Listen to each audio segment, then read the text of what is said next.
নমস্কার, অনিতার কৃষ্ণকথা চ্যানেলে আপনাদের সকলকে স্বাগত। আজ আমরা জানব শ্রীমদ্ ভাগবত মহাপুরাণের তৃতীয় স্কন্ধের সপ্তদশ অধ্যায়। বিষয়টি হলো হিরণ্যকশিপু ও হিরণ্যকের জন্ম এবং হিরণ্যকের দিগ্বিজয়। তো যদি কেউ শ্রীমদ্ ভাগবত মহাপুরাণ সম্পূর্ণরূপে শ্রবণ অথবা পঠন করে থাকেন তবে মোক্ষ লাভ করতলগত। তাই ভিডিওটি পুরো দেখুন এবং ভালো লাগলে চ্যানেলটিকে অবশ্যই সাবস্ক্রাইব করুন, ভিডিওতে একটি লাইক অবশ্যই করুন এবং আপনাদের মতামত অবশ্যই জানান। প্রথমে বন্দিনামি নরনারায়ণ কৃষ্ণদ্বৈপায়ন ব্যাস সুখদেব পরীক্ষিত বিশ্বম্বর হৈমবতী পুত্র বিঘ্ন বিনাশন। মা সরস্বতী, আমি তোমার চরণ বন্দনা করে এই পাঠ শুরু করছি। তো মৈত্রী ঋষি বললেন, হে বিদুর, ব্রহ্মার মুখে নিজেদের বিপদের কারণ শুনে দেবগণ শঙ্কাশূন্য হলেন এবং সকলে স্বর্গলোকে প্রস্থান করলেন। এদিকে দিতি তার পতির কথা মতো পুত্রদের দ্বারা উপদ্রবের আশঙ্কা মনের মধ্যে পোষণ করে চলেছিলেন। অবশেষে যখন 100 বছর পার হয়ে গেল তখন সেই সাধবী রমণী দুটি যমজ পুত্র প্রসব করলেন। যে তার পুত্র দ্বারা এত খারাপ ব্যবহার হবে শ্রবণ করে তিনি কি করলেন, একেবারে 100 বছর ধরে তার গর্ভে সেই পুত্রকে রেখে দিয়েছে। তো 100 বছর পরে আর রাখতে পারছে না, তখন প্রসব করলেন। এই পুত্রদ্বয়ের জন্মের সময় স্বর্গেও মত্ত ও অন্তরিক্ষে ভয়াবহ উৎপাত দেখা দিল।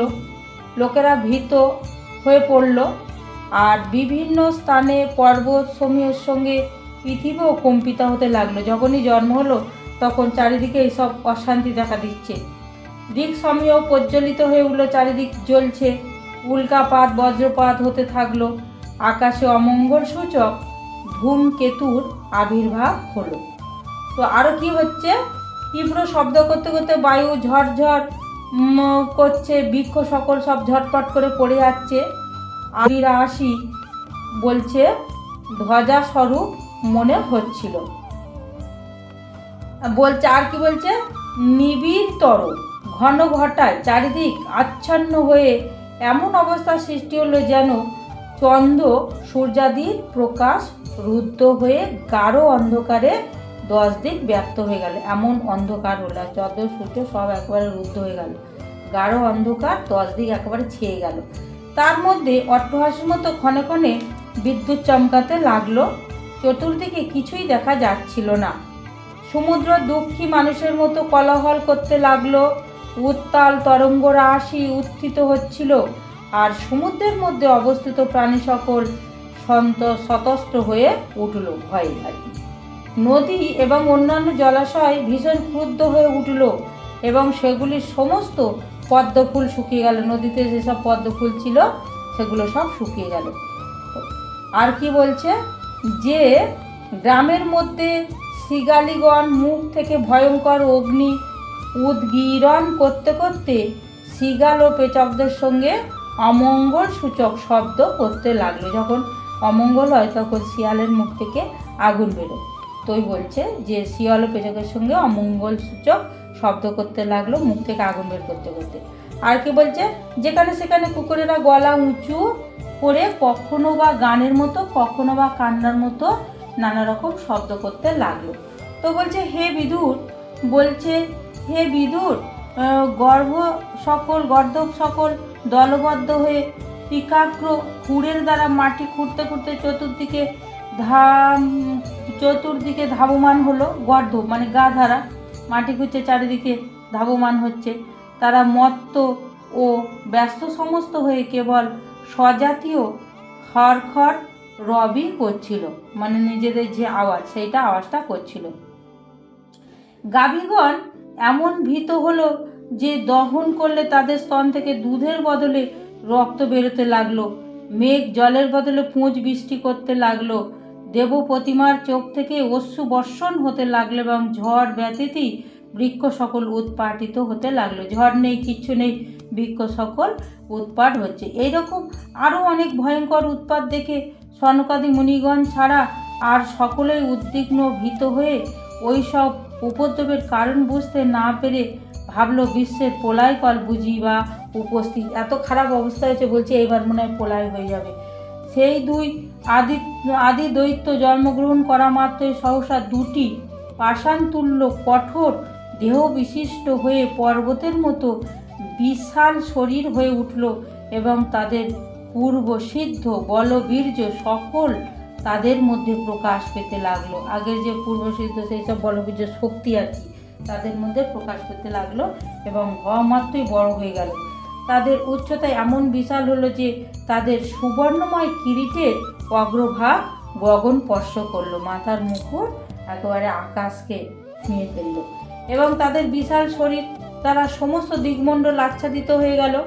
তাদের উভয়ের হাতে অঙ্গদাদি ভূষণ দীপ্তি পেতে লাগলো, মানে অলঙ্কার আর কি।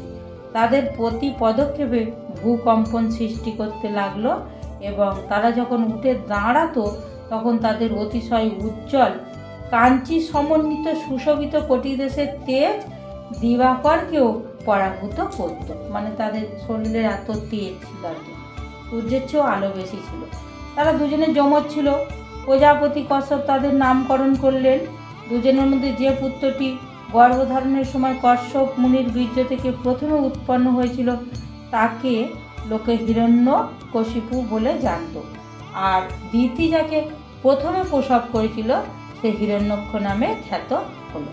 মানে যার প্রথম বীর্যে যে মাতৃগর্ভে প্রথম পরে সে লাস্টে হয়, আর যে পরে মাতৃগর্ভে বীর্য হয় সে প্রথম হয়। তাই বলছে যে কশ্যপ মুনির বীর্য থেকে প্রথমে উৎপন্ন হয়েছে সে হিরণ্যকশিপু, আর দ্বিতীয় যাকে প্রথম প্রসব করেছিল সে হিরণ্যক্ষ নামে খ্যাত হলো।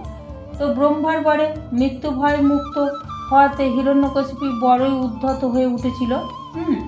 নিজের বাহুবলে সে লোকপালগণের সাথে তিলককে নিজের বশে এনে ফেললো। তার এত শক্তি, সবাইকে তার দাস করে ফেললো। সে নিজের কনিষ্ঠ ভ্রাতা হিরণ্যক্ষকে খুবই ভালোবাসত, আর হিরণ্যক্ষ নিজের দাদার কথা মতো কাজ করত। তো একদিন সেই হিরণ্যক্ষ গদা হাতে নিয়ে যুদ্ধ করবার অভিপ্রায়ে ঘুরতে ঘুরতে স্বর্গলোকে গিয়ে উপস্থিত হলো।